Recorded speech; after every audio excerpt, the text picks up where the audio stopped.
Welcome in, everyone, to episode 141 of the Batflip Podcast. My name is Damien here with David and Matt. Today we're going to talk about the White Sox hiring a new GM, the multiple waiver claims of players we talked about last week.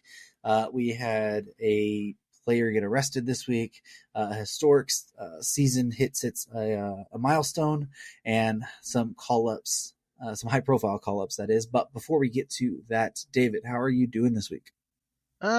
Doing all right. You know, we had the long weekend there. Happy Labor Day, everyone. Nothing of note happened on Labor Day, but it was good to have college football back. And oh man, and it's good to have the NFL coming back this week. You know, other than that, yeah, had a nice time having some time off there, and got to go hang out with my girlfriend all weekend. So that was good. How you doing, Matt? pretty good. By the way, good job not fumbling the intro there. Yeah, I would never. I know fumble. Clemson people have kind of fumbled a lot lately, so. Not me.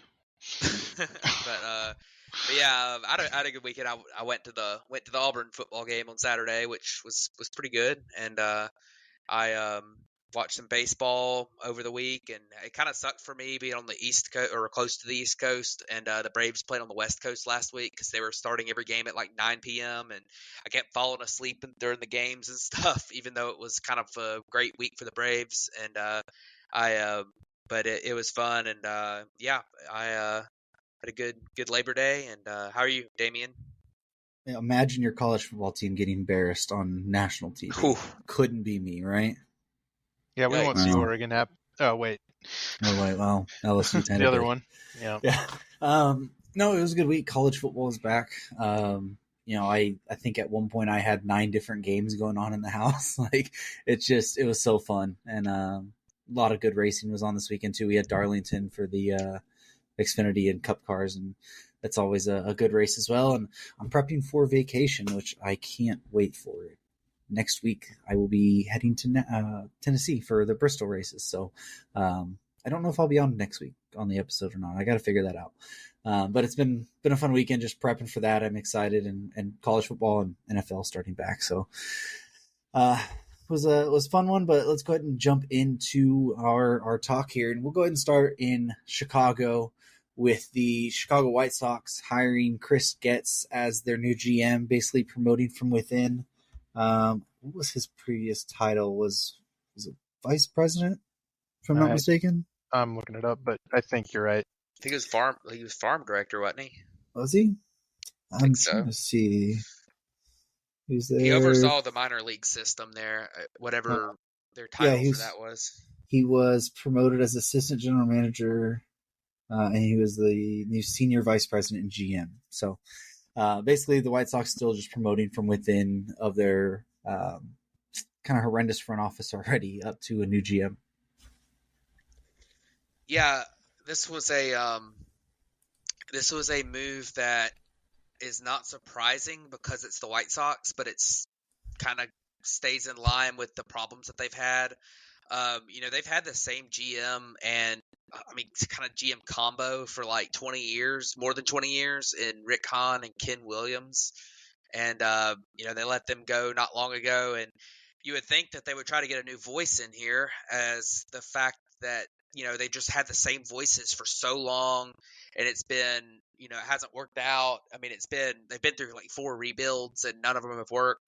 And, you know, but instead they just promote somebody from within that was overseeing the farm system, which has really been not great over the last several years. They've had some good guys come up through it, like Luis Robert and you know, Tim Anderson came up. I don't know if Chris Getz was even there when Tim Anderson was there, but you know, they've had a few guys come in, but they really haven't done a good job drafting and developing.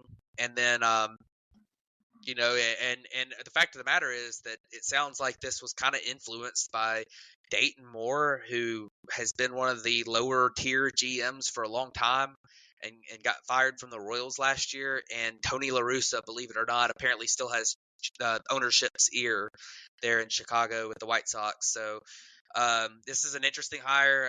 You know, I'm sure, you know, I guess it's possible that Chris Getz has some great ideas and, you know, just wasn't able to air them out. But I highly doubt it. I think that this is just kind of a typical White Sox move. So we'll see what happens. But I was not super impressed with this move.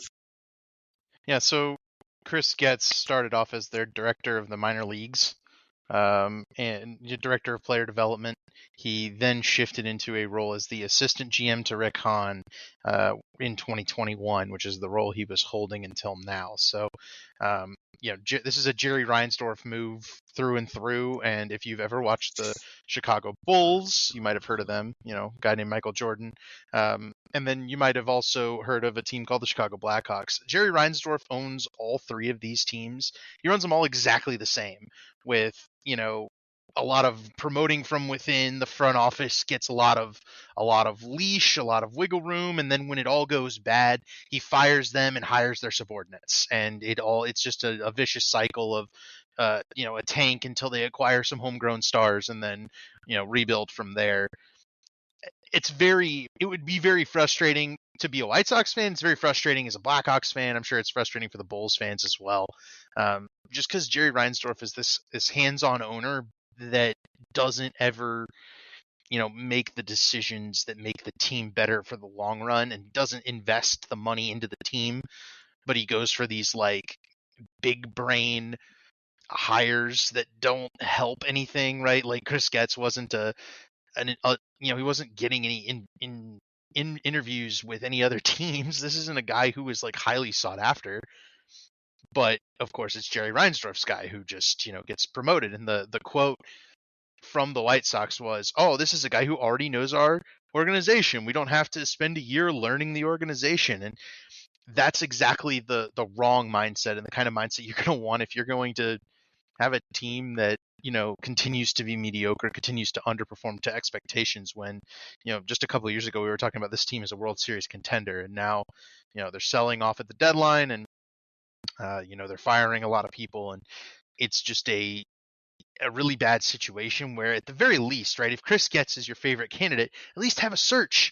At least go out and get some guys who can come in and say, okay, this is my plan for the organization. I had to take a look at it, and this is what I think we can do with the White Sox, because maybe you discover that someone else has a better plan. But instead of that, they just promote immediately, and it's going to keep this organization going the same direction it has been for years, which is kind of a cycle of bad to good to bad to good. But never great and never sustained. Yeah, it's not really a great move when it's usually unanimously disliked across the entire industry of people in the game, fans, and just everything we've seen has just been basically negative about what they're doing here. Not specifically about Chris Getz. He could turn into a fine GM, but it's the process behind it, and them just not, like David said, just not even having the search here. It's just head scratching, and it's following down the same path that you've already done, and it's probably why your team's not successful. So I hope that Chris Getz works out, but man, it's not a great look at the way they did this. So let's go ahead and stay in division, though. And we talked last week about the multiple players that got put on waivers that could be claimed. The Cleveland Guardians decided to claim Lucas Giolito, Reynaldo Lopez, and Matt Moore from the Angels, and basically try and load up. They were, I think, 5 games back in the division. Yep. From the Minnesota Twins at the time of the claim.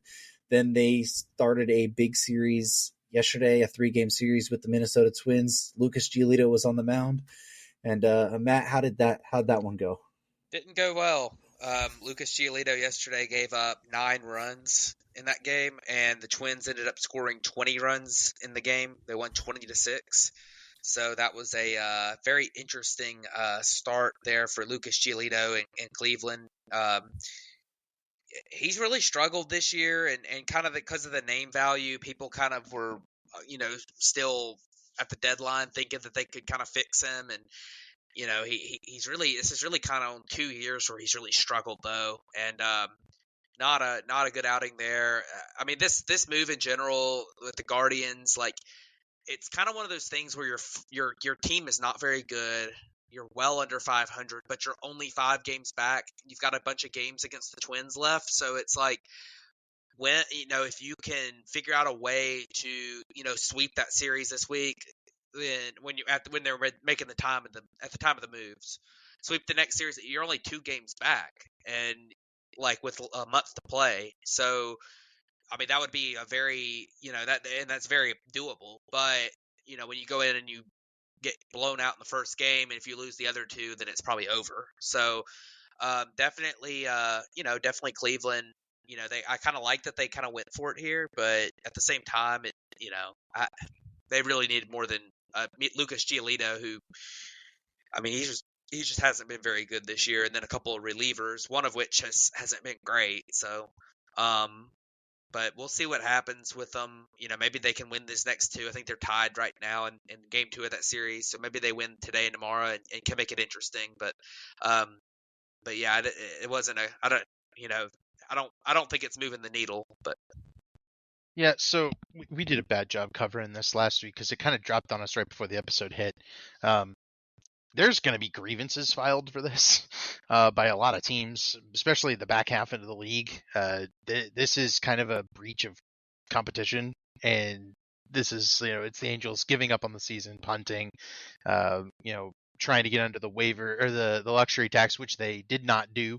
Randall Grichuk went unclaimed, and it kept them above the luxury tax. So, this move doesn't even work out for the Angels. A bunch of teams had claims in. We know the Cubs had claims in. We the Marlins had claims in on all of these players.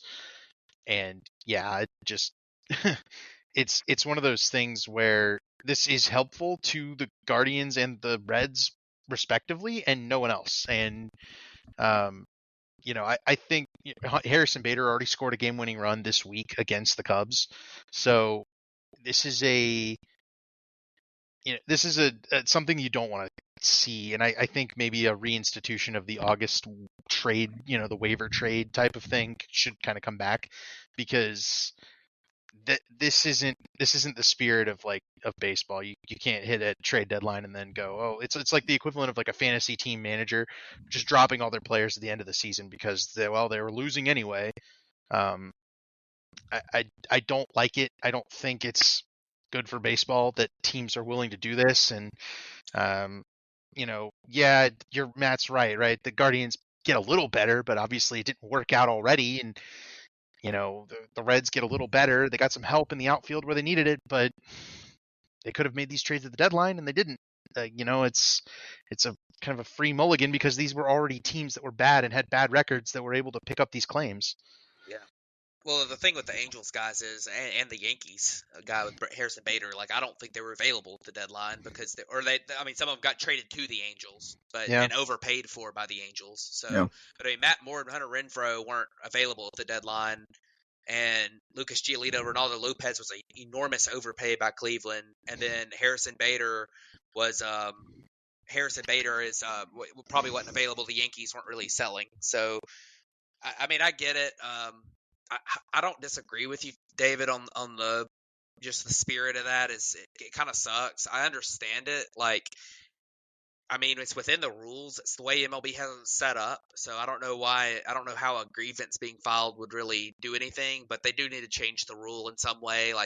Give back the waiver trade deadline. I don't understand why they got rid of it to start with. It was really kind of confusing that they just got rid of it. So I know that waiver trades can be kind of confusing and whatever, but it kind of gives an opportunity to a team if they go for it to go for it at the deadline, and then if they don't, then they can still maybe get something out of it, and it probably kind of prevents these salary dumps like this without any kind of incentive. So, but yeah, I thought it was interesting, and I don't disagree with you, David. Yeah, so a couple things that we wanted to hit on a part of this story as well. So first of all, the Angels might still get under the luxury tax because they had to place Max Stassi on the restricted list for the rest of the year. So I think the Angels reporters are saying that's going to be enough to get them under, but that will be a story for a later day.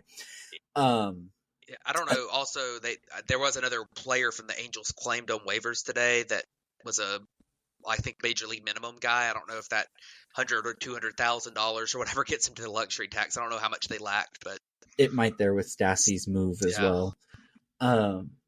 But part of that is in the Lucas Giolito game, he gave up another grand slam to Royce Lewis. If you remember me talking last week as my player of the week, Royce Lewis, he had hit back-to-back grand slams. Right before that episode, he's hit 2 more this week. So now he has like 4 grand slams in the past week or 2 or something like that. So he's been insane. And then a little piece of news that we had to break today was that Terry Francona is most likely going to retire at the end of the year. Sure sounds like he went on MLB Sirius XM radio today, and basically I think he was on Loud Out show and was saying that he's basically told the front office people, like, it's time, start preparing for it. I don't want this last month of the season to be a send-off, but it's time. Like, my body just can't take it anymore.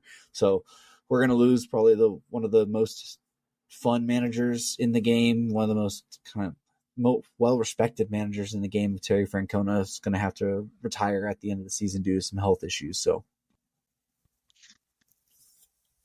yeah, Terry Francona to me he's one of the best managers ever. I mean, he's done an incredible job. He's always had great relationships with the players. He's been a good clubhouse guy, and he's been a pretty good tactical manager for his career. I mean, he's won multiple World Series with the Red Sox. He went to a World Series and won like tons of games in Cleveland, and they perennially have one of the lower payrolls in baseball, but are still winning. And Terry Francona definitely helps that. I don't think managers have as much influence as some people like to think they do on how well a team does. But this was the case where I think Terry Francona did have a lot of influence on that. So he definitely needs to retire. I know that he's had all these health issues, and I mean, I don't like seeing him put himself through that, because it's sad when somebody has to go through all that with the health stuff. So I'm hopefully he is able to retire, and maybe Cleveland goes on a run here at the end of the season, and is able to get him one more playoff appearance. But yeah, what a career for him, and it's pretty incredible. But sad to see him hang it up. It is, and I'm seeing 5 division titles and 2 World Series championships for Terry Francona. Definitely one of the all-time great managers. As much as you want to see a guy like that be able to manage to 70, 75, kind of like some of the other guys we've seen, like Bruce Bochy and Joe Madden and some of those other what would consider like good managers, but he's just we've run into health issues with him before. I'd much rather be able to hear him occasionally on an MLB broadcast and know he's doing all right than have him keep trying to push through these kind of things that keep popping up. So hopefully I think he'll be first ballot Hall of Fame manager. Honestly, I don't think we don't kind of elect Hall of Famers the same way as we do players, and it's hard to kind of judge it. But if you've won 2 World Series and a bunch of division titles, I feel like you're in pretty good shape as a manager in standing when it comes to the Hall of Fame. Yeah, Tito should absolutely be a Hall of Famer, first ballot, and I really hope that he's able to stay around the game, if it's either in a front office role with the Guardians there, or if he's able to go do some like TV with like MLB TV, be like a studio guy. He's always been fantastic every time he gets on one of those shows. So I really, really hope that we're able to keep Tito and his personality around the game, and where fans are still able to appreciate what he's able to bring to the game, because he's one of the better minds that we've ever had, in the dugout. So hate to see that he has to go through, what he's had to go through the past few years with the health issues, and forcing him to step away here from managing. So when we were talking about that earlier, David, you kind of mentioned that the Reds also claimed Harrison Bader and Hunter Renfroe, Bader from the Yankees, Renfroe from the Angels. So you've already mentioned a little bit about their impact, but just wanted to confirm that they were actually claimed by the Reds there. And as far as the NL Central is concerned as well, the Brewers also did sign Josh Donaldson to a minor league deal, hoping to catch lightning in a bottle there, for their potential postseason run. Josh Donaldson was having one of the weirdest years I think I've ever seen statistically. I was just looking it up.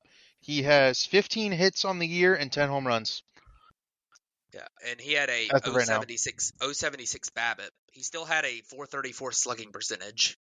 Yeah, So I don't know what the problem with it was, but it's possible that he could be a league average hitter, I think, and a lot of the projection systems say he is, and he he almost still plays was. really good. Yeah, he still plays really good defense. So I think that's a good signing by the Brewers. I know that he's playing in AAA right now, kind of on a rehab assignment because it's a minor league deal, but he had missed a lot of time with injury. And if he's healthy, which has been a major question mark for Josh Donaldson throughout a lot of his career, then I think he could find his way into the major leagues. And I mean, the Brewers need any offense that they can possibly get. And if you Mhm. can get a Josh Donaldson who is feeling a little bit better, then I think that would be very helpful for them in their stretch run. So we'll see what happens, and but I look forward to seeing him at the maybe get to the big leagues and see what he can do. It might be a factor of age, but I also think the report that we saw a few weeks ago from the Yankees with regard to how they're kind of coaching their hitters to hit, kind of going all out for exit velocity and power. Donaldson may have been taking that directly to heart, and that's kind of indicating the results you're seeing, where he was just selling out for all home runs and nothing else, and that's all he was getting. And it's kind of clear you can't really make a career or even a season on just home runs, even if you get that far. Like we're seeing it with Kyle Schwarber right now, who's got a 191 batting average, but he's got 40 home runs on the season, and that'll kind of spark a debate on how much selling out for power is too much. Where's that threshold? Where's that line? I don't think Schwarber's passed it yet. I think him playing the field is the problem. But in terms of Donaldson, right, the metrics still like him defensively, even though he's 37. He might be able to moonlight out there at third base. And Andrew Monasterio is their current third baseman for the Brewers. I don't think he's holding anybody up. So I think Donaldson will be up, and he's in the organization before the playoffs, so he might have something to say once the Brewers get in the playoffs. Yeah, and I think I saw something yesterday that Schwarber has 40 homers and 39 singles. Is that? I think that's an actual stat right now. Good I look. will Yes, confirm it is. quickly. 40 Yeah, homers, wow. 39 Yeah. singles. So maybe he's on the edge of selling out for the power. But yeah, Donaldson, I mean, all you have to do is catch lightning in a bottle with these minor league deals, and he could still slug there. And the thing with Donaldson too is he's going to bring that like personality, that fiery personality to the team as well, which could, in these playoff series, you might always need somebody like that to keep people in it and get them fired up. So we'll see how that ends up working out for the Brewers. So let's go ahead and move on to the Julio Urias situation, and that is that he was arrested on Sunday night on felony domestic violence. He is now put on admin leave. This is not his first occurrence with this. So apparently it was with bodily harm or bodily injury or something like that. Like, I guess it was a very serious situation. So he's most likely done for the season. He was going to be a free agent at the end of this year. So his major league career is most likely over as well. Yeah, Julio Urias, I know that there was that situation back several years ago with him. I don't remember the details of it, but it was kind of one of those things where it seemed kind of like it may or may not have really been a serious thing he did. Like it could have been exaggerated or a misunderstanding of some kind. But this is the second one, and assuming that everything's true about it. Sounds like he was actually arrested at a soccer game. Yeah, it was at the LAFC game where Yeah, Leo Messi was playing. Yeah, like that's pretty public, which kind of is crazy. But yeah, I mean, Julio Urias is. I mean, I hope that if it's true that he's done, because if it happens one time and it's kind of a misunderstanding, then it takes some time, but maybe it can be, you can forgive somebody for that over time. But if you do it twice, and it's hell no. I mean, just he should be done. So if that's the case, from a baseball standpoint, this really hurts the Dodgers because Julio Urias had not had a great year, but he's got a lot of postseason experience on a high level. And the Dodgers rotation is starting to look kind of murky because without Julio Urias and Kershaw's come back and hasn't been great. He didn't look great tonight. I know, Damian, you said before the show that you thought his velocity might be down a little bit and he wasn't locating well. Like, that's kind of not great for him. And they're relying on a lot of, young guys and rookies and everything, and putting their hopes on Walker Buehler coming back from his second Tommy John surgery like 3 months before that typically happens. So, we'll see what happens, but this definitely hurts the Dodgers, and it just sucks for everybody involved with his family. Sucks for them. I really thinking about them too. And man, I hope if this is all true that he just goes away. Yeah. The hard part is the second time, right? Like, you oftentimes players get one, and you get your typical, adversity narrative. But once you get to two, man, it's very difficult to find a way around this, and especially with the kind of more public case of him being arrested.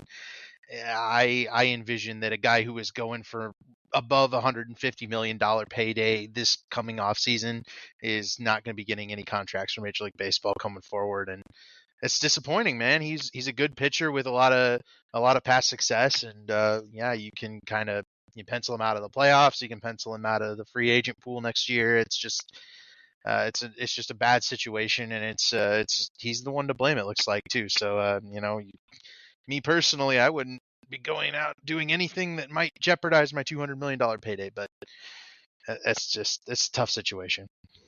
Yeah. Matt did mention there that Walker Buehler did start his rehab assignment this week. He threw 2 scoreless innings. Dave Roberts was talking today saying that he's going to need probably 2 to 3 more of them. I believe he's supposed to throw on Thursday or Friday. And they're going to try and get another 2 to 3 innings out of him at that point, and then go from there. I have a question.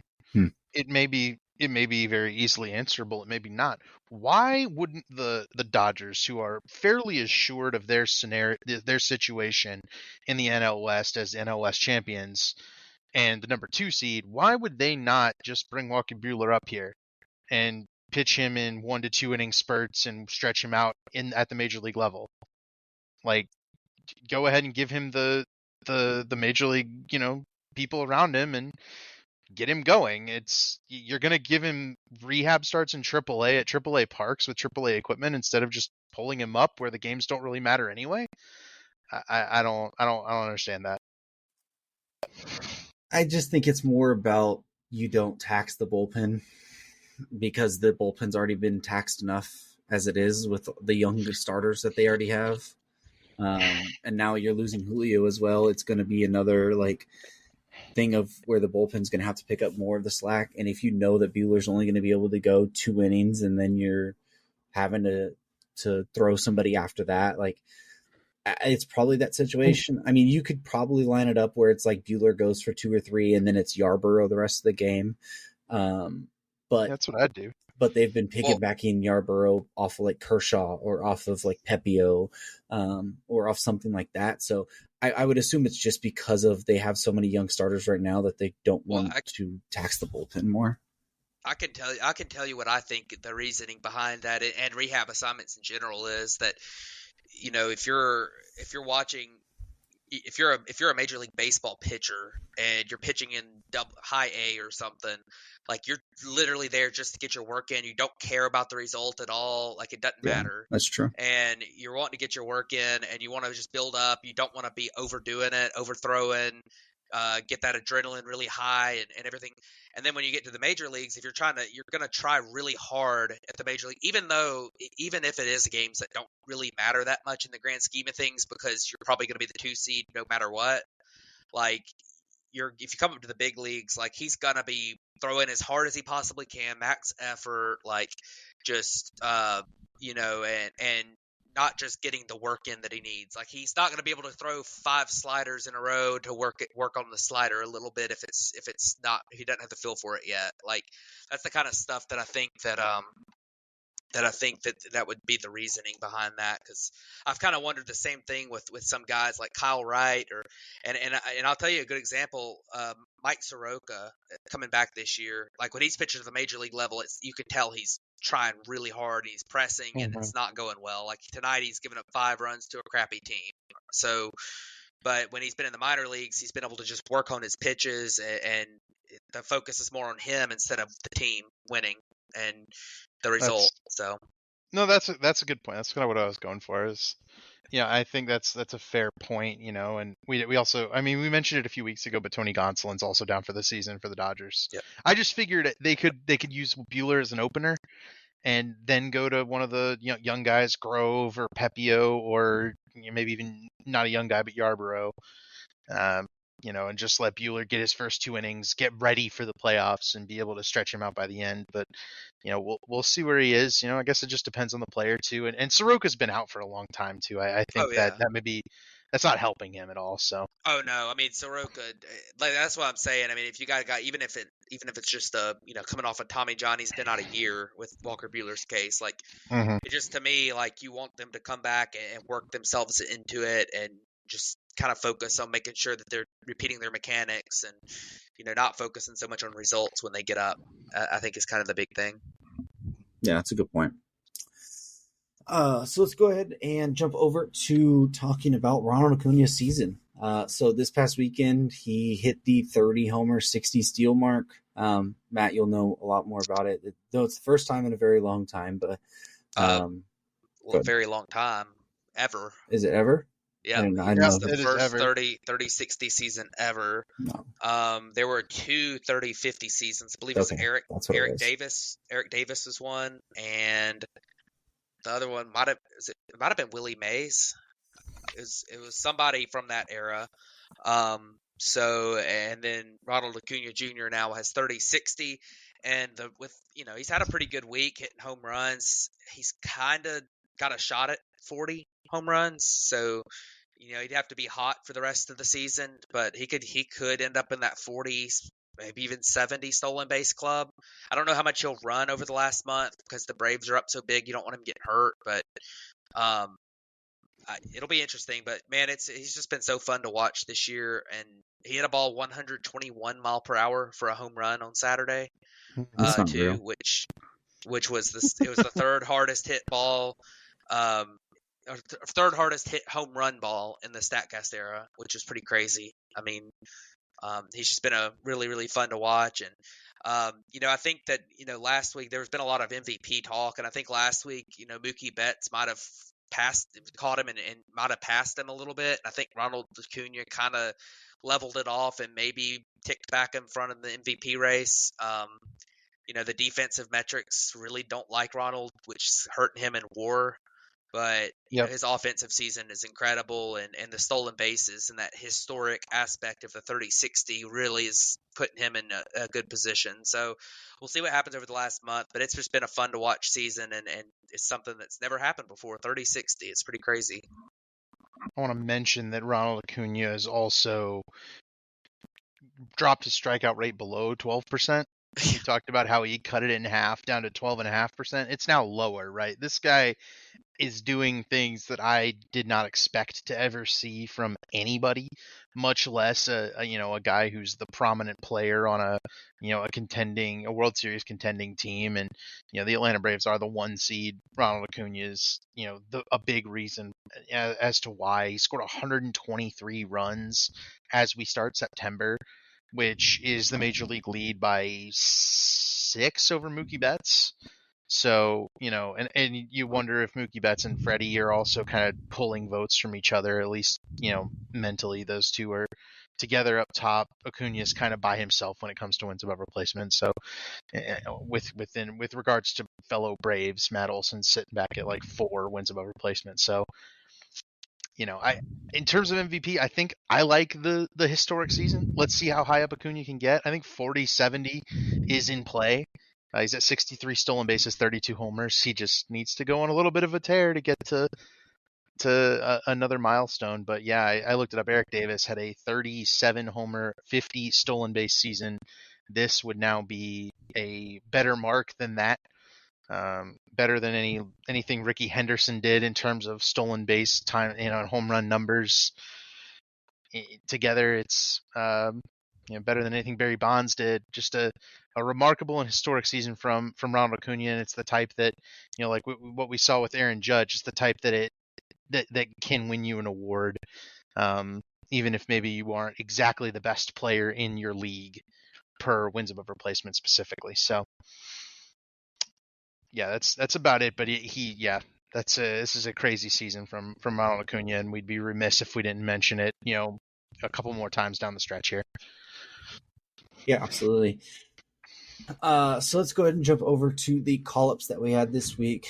The first one being the New York Yankees called up per Fangraphs number 34 overall prospect Jason Dominguez and catcher Austin Wells to their Major League roster. Dominguez proceeded to come in and in his first at-bat hit an opposite field homer off Justin Verlander.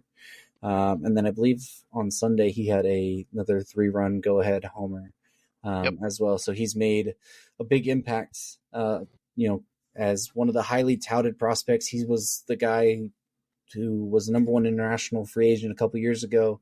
He was supposed to be the next superstar, and he's off to a good start for sure. Yeah, he is off to a good start. He's a guy who they called him the Martian, and because there was no chance he was from this planet, they said.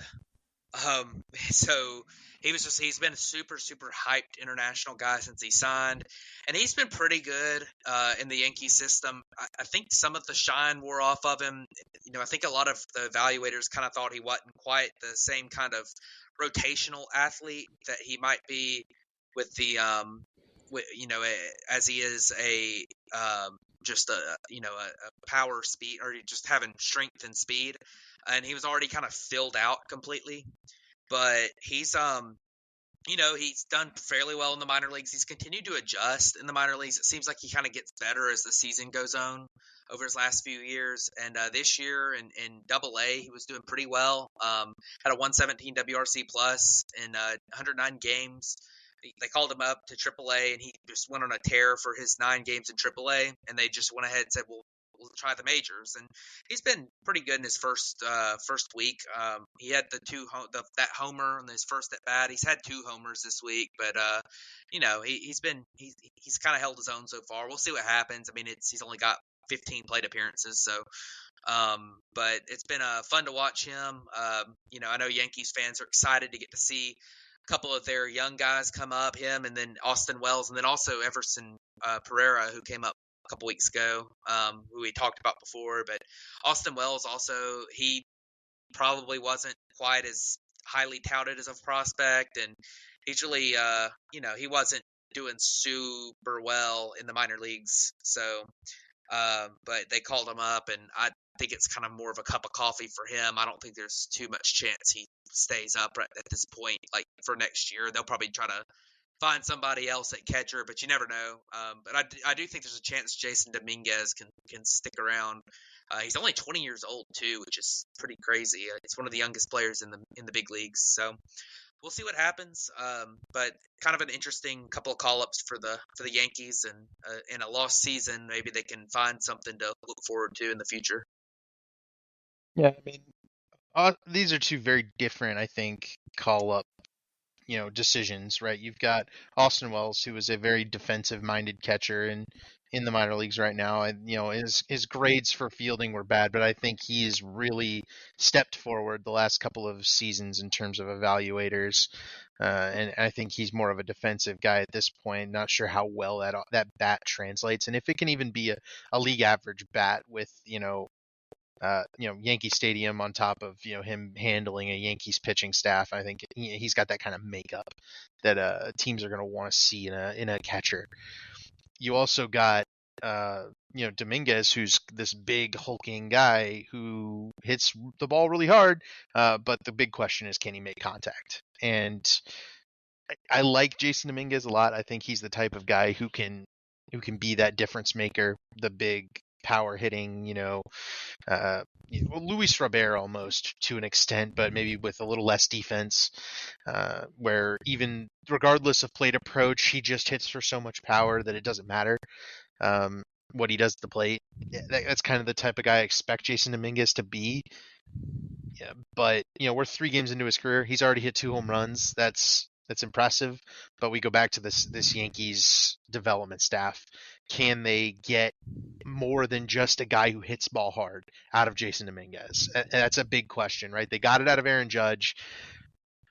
We talked about it with Pereira. Can they do it with Jason Dominguez as well? And I think Dominguez is the most highly touted of the 3 guys I just named there. So Judge wasn't a huge prospect back even then. So yeah, I'm wondering. And then also I wanted to check because I think Pereira struggled pretty mightily.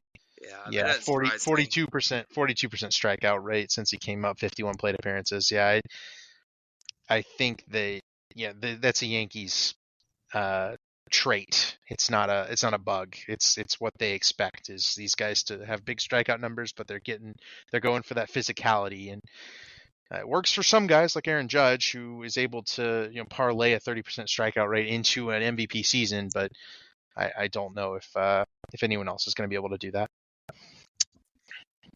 Yeah, so let's go ahead and stay in New York, and that's with the Mets calling up their number 4 ranked prospect per Fangraphs, 58 overall infielder Ronnie Mauricio, who has also had a pretty good start to his major league career so far. In 3 games, he's went 5 for 11 with a 455 batting average. And a 182 WRC plus. So another guy, I know there had been some question marks about Mauricio's, care of the game earlier this year, but he's come up and looked pretty solid so far for the Mets.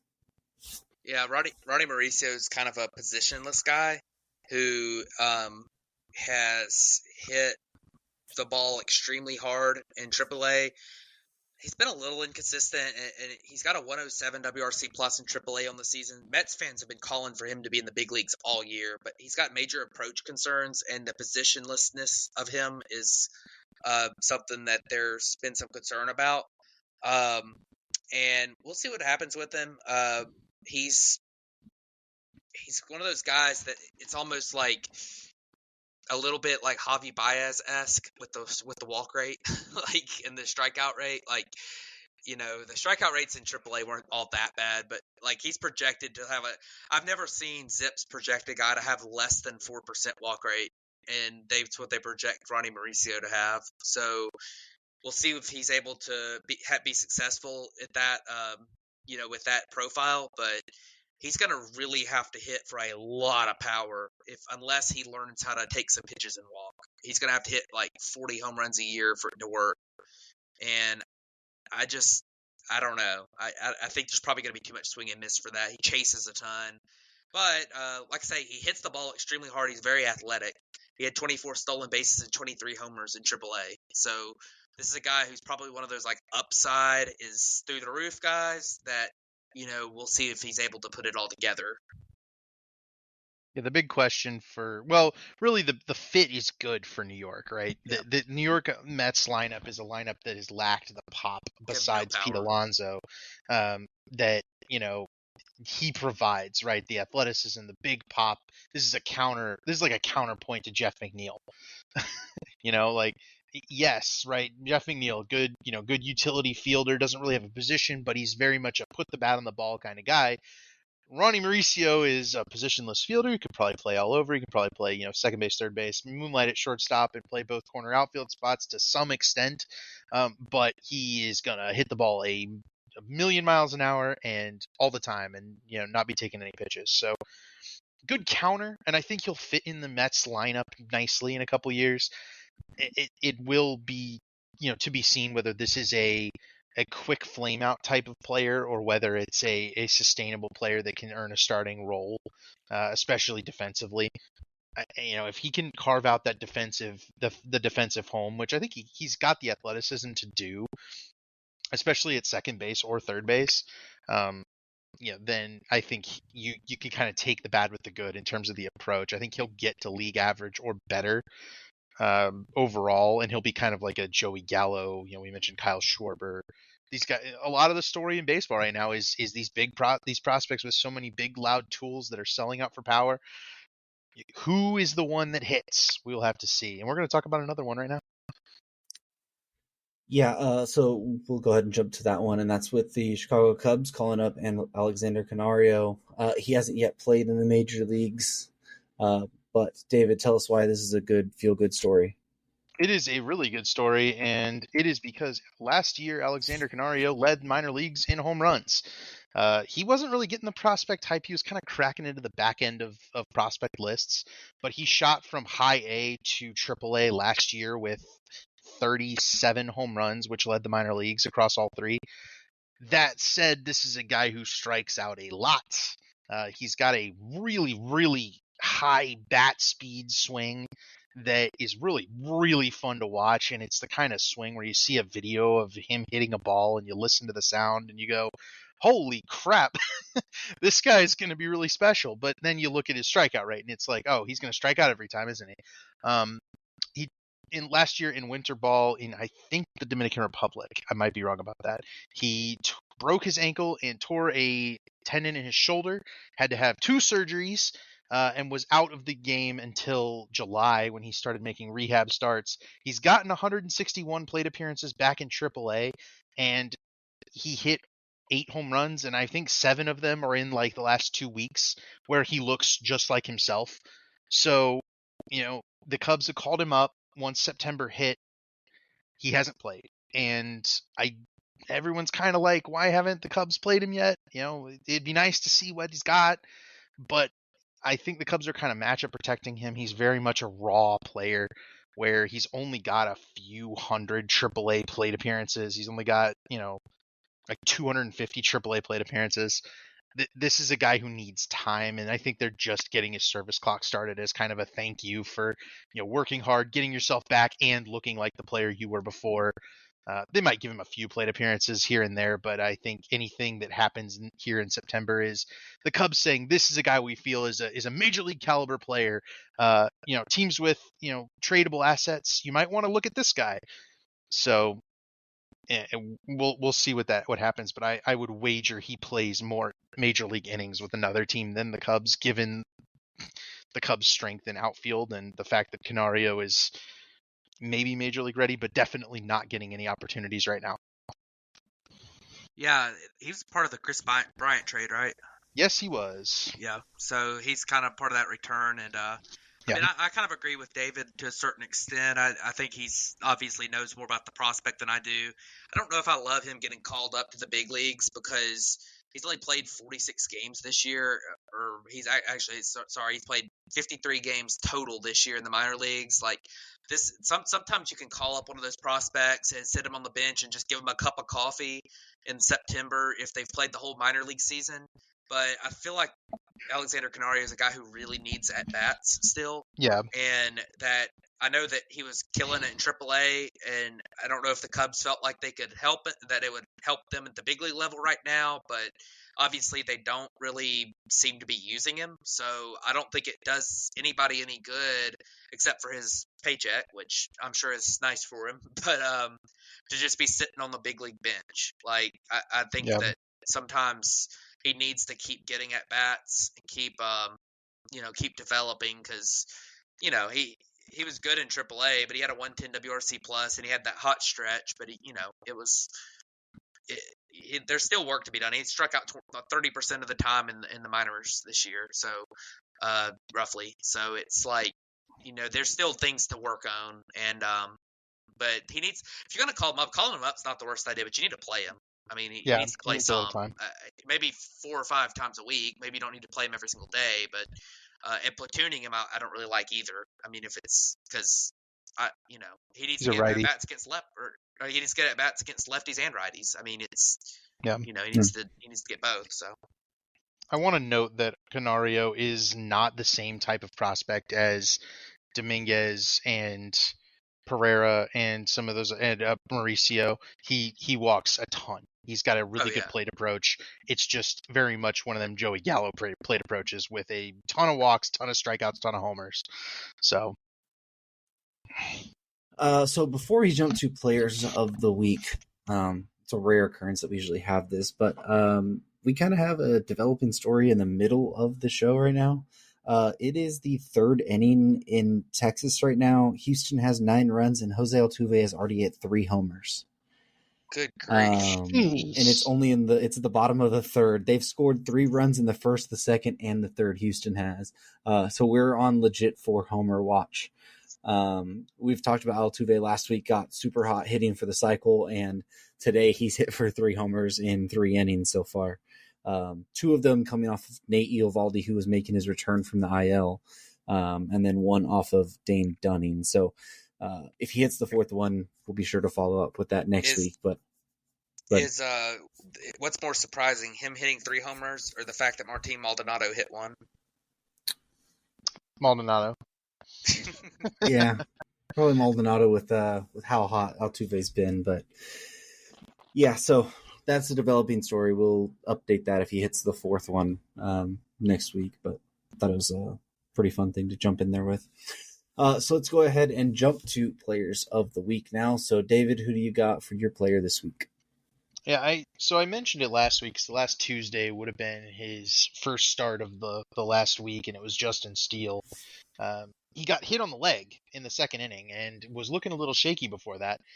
Buckled down, shut down, I believe it was the Brewers, and then on Sunday went out or it might have been yesterday, Monday, went out and shut the Giants out with a 2-hitter, 8 innings, 12 strikeouts, easily the best start of his career. And Justin Steele's looking like a Cy Young favorite in the National League. He's tied with Spencer Strider in wins. He's got a lower ERA. The only one who's got a lower ERA in all of Major League Baseball among qualified starters is Blake Snell. And Steele's, pitching as the ace for a current playoff team, Cubs. And for years, man, all Cubs fans wanted was a homegrown ace caliber starter. And Justin Steele is that dude, man. He is having a whale of a year. I'm super, super happy. But it's really that dog that, gets hit on the leg and is just like, no, I'm good. I'm staying in this game, and going out and shutting down the Brewers for a win, and then going out and, maybe there's a little residual bruising from that getting hit on the leg, but he didn't care, and he had his best start of his career, even when it was hot, wind was blowing out, and he didn't give the Giants anything yesterday. So player of the week, Justin Steele, monster week, monster season. I'm really excited for the potential for him to get a game 1 start in the playoffs.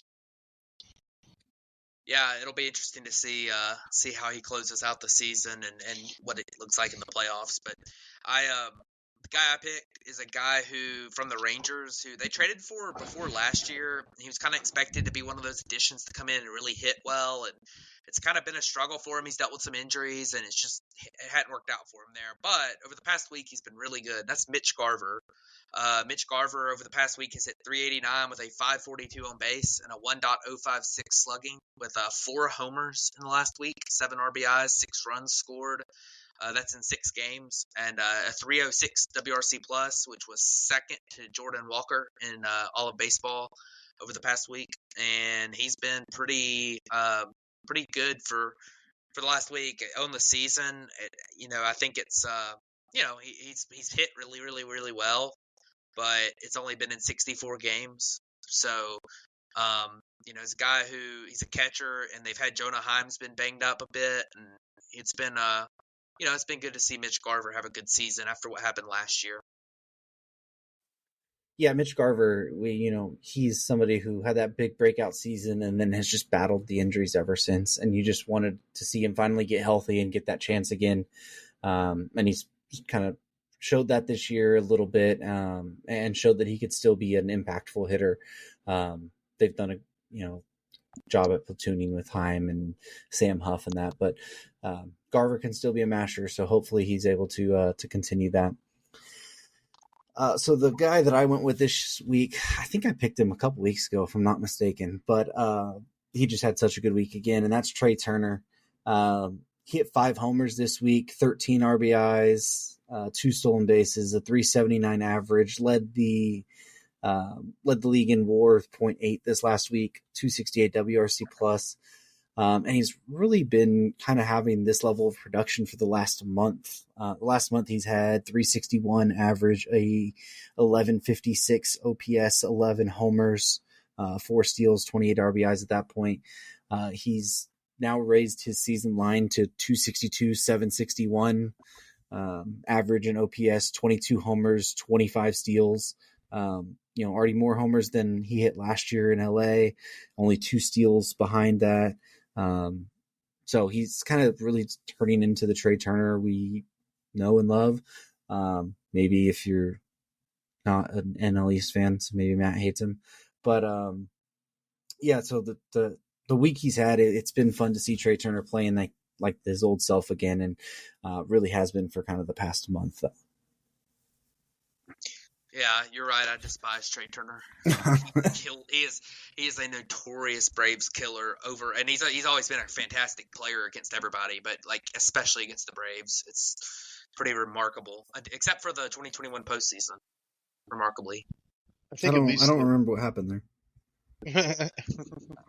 At least the Phillies fans can feel good about that signing. I think a lot of them were pretty scared that these next 10 years were going to be, or I guess 9.5 years were going to be a bit scary with regards to Trey Turner's performance if he was going to start it off like this. But he's pretty clearly getting right and on his way to having another solid season, if not spectacular. And I think he'll be right back into it next year with regards to his performance. Ironically, his hot God, I can't even speak. His hot stretch here coincided with when he got a standing ovation in Citizens Bank Park. So I don't think that's a coincidence at all that he finally got a standing ovation there, and now he's been on this run ever since then.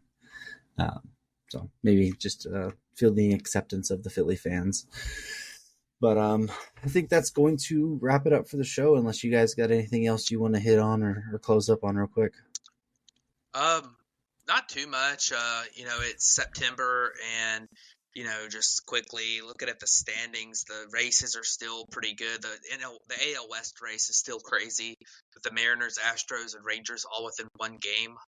The NL Central is still up for grabs with the Cubs and still the Reds kind of being in there a little bit, but definitely the Cubs and Brewers being at the top there, and the AL East. The Rays still have a shot to catch the Orioles, but 3.5 games, three weeks ish, a little over 3 weeks. So it's gonna be an interesting finish to the season, and we'll look forward to it. David, you got anything else you want to close up on? No, I think we're good. Ready to go next week. Yep. Alrighty, so thank you guys for tuning in to this episode of the Batfoot Podcast, and we will catch you guys back next week.